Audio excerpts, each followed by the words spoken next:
Let's go to page 354 and number 1. Okay, so again, let's go and translate. So if y varies directly, so again, very directly, it's a directly proportional would be k times x.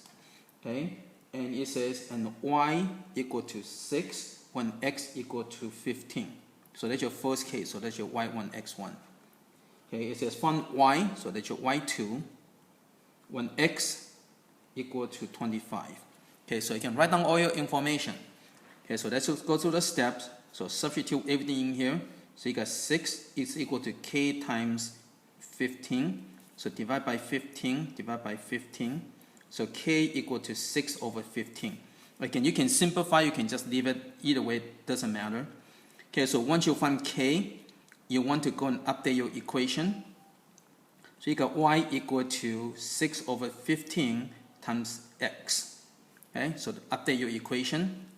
So once you update your equation, then you can go and solve for equation. So y is equal to 6 over 15 times x is 25. So y equal to, again, you can get your calculator. So you got 6 times 25 divided by 15, so equal to 10.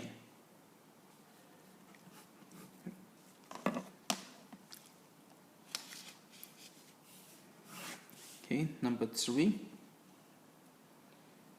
Okay, if p, so again, write down p. So if p is directly proportional, so that's k times q. So again, if p is directly proportional to q, and p equal to 9 when q equal to 7.5. So that's your first case. Okay, then second case, so looking for q when p equal to 24. Okay, so again, first let's look for k. So substitute everything in here. So 9 is equal to k times 7.5. So divide by 7.5. Divide by 7.5. So k equal to 9 over 7.5. Again, you don't want to waste your time simplifying right now. So once you find your k, you need to update your equation. So p equal to 9 over 7.5 q. Okay, so again, once you find k, you substitute to update your equation. So this is the equation that you're going to be using to solve for the other part. So now you can come over here, you're looking for q with the p equal to 24, so substitute this into here. So 24 equal to 9 over 7.5 times q. Okay? Okay, to solve for q, you have to get rid of that. To get rid of that, you multiply by the reciprocal. So whatever you do on this side, you have to do exactly on the other side. Okay, so that 7.5 cancel out. 9 cancel out. So you got q is equal to, now you can use your calculator. So you got 7.5 times 24 divided by 9 equals 20.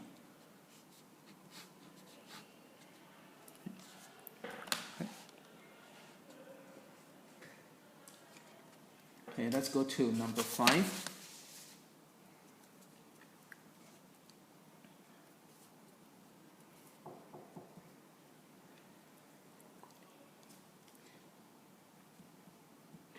Okay, number 5. If s vary directly as r squared, so again, if s vary directly as s squared, and s equal to 12 when r equal to 2. Again, so that's your first case, so that's your s1, r1. It says find s, so that's s2. Find s2 when r equal to 5. Okay? So again, every problem you do exactly the same step. You translate to get your equation, and then write down your case 1, case 2. And you're going to use the information from case 1 to look for k. So you got 12 equal to k times 2 squared. And make sure you be careful, whatever you substitute, you put in parentheses. Okay? So now this one, you need one extra step. So you go and work it out. So you got 12 equal to 4k. Right? 2 squared is 4. Then you divide by 4, so k equal to 3.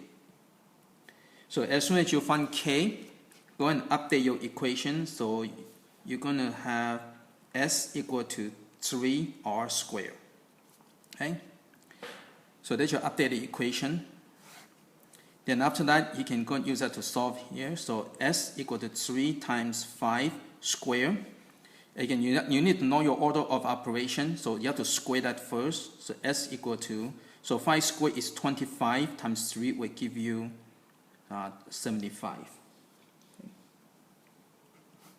So make sure you square first. So 5 squared, use your calculator. So 5 squared is 25 times 3 give you 75. Okay, number 7. Okay, it says if P is directly proportional to R minus 2. So you have to be careful, you have to put in parentheses now. Okay, so R minus 2. Okay, and it says when P equal to 20, when R equal to 6. So that's your case 1. It says find P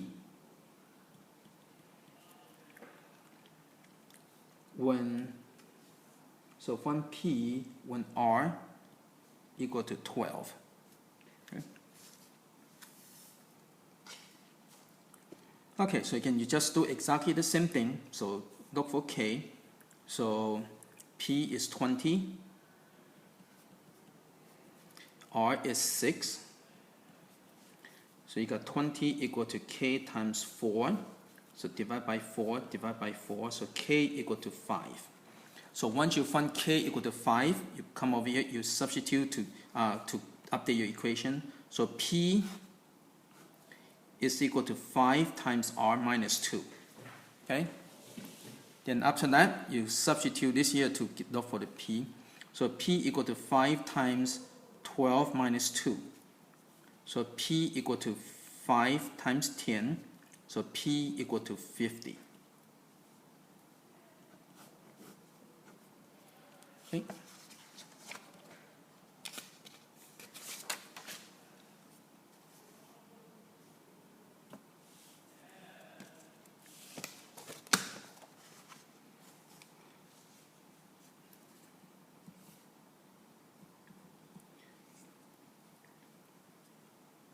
Okay, so number 9.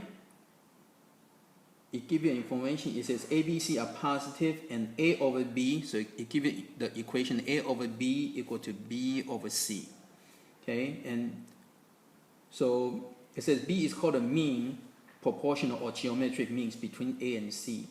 Find the mean proportion between each pair of numbers.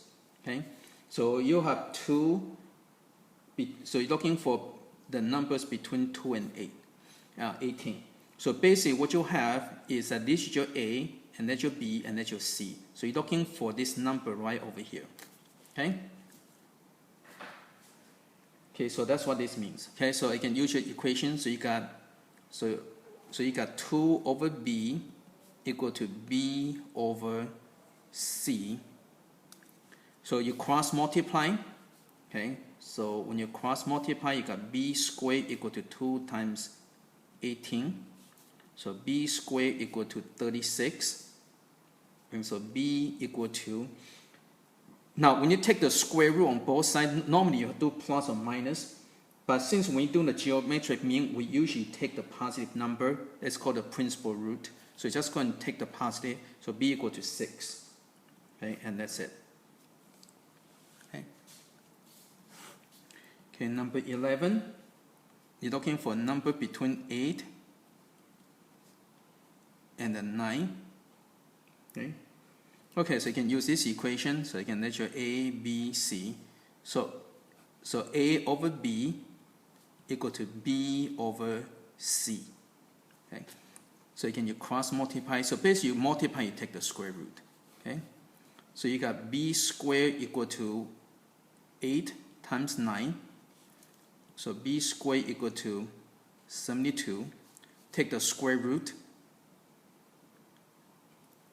Okay, so actually you don't want to multiply out. Just go and, just go and take the square root. So B equal to square root of 8 and 9. And then so B equal to So you can break it down. So the square root of 8, again, use your technique, right? So it'd be 2 square root of 2, and square root of 9 is 3, right? So you take the square each time. So that way, that'd be easier to do. Rather than, if you multiply out, you're going to end up with 72, then you have to do a very long, prime factorization. So this is much quicker. So it'd be 6 square root of 2. Okay? So you b squared equal to that, you take the square root on both sides, and then after that, you can just go ahead and work it out. Okay? And that's it. So this is called a geometric mean.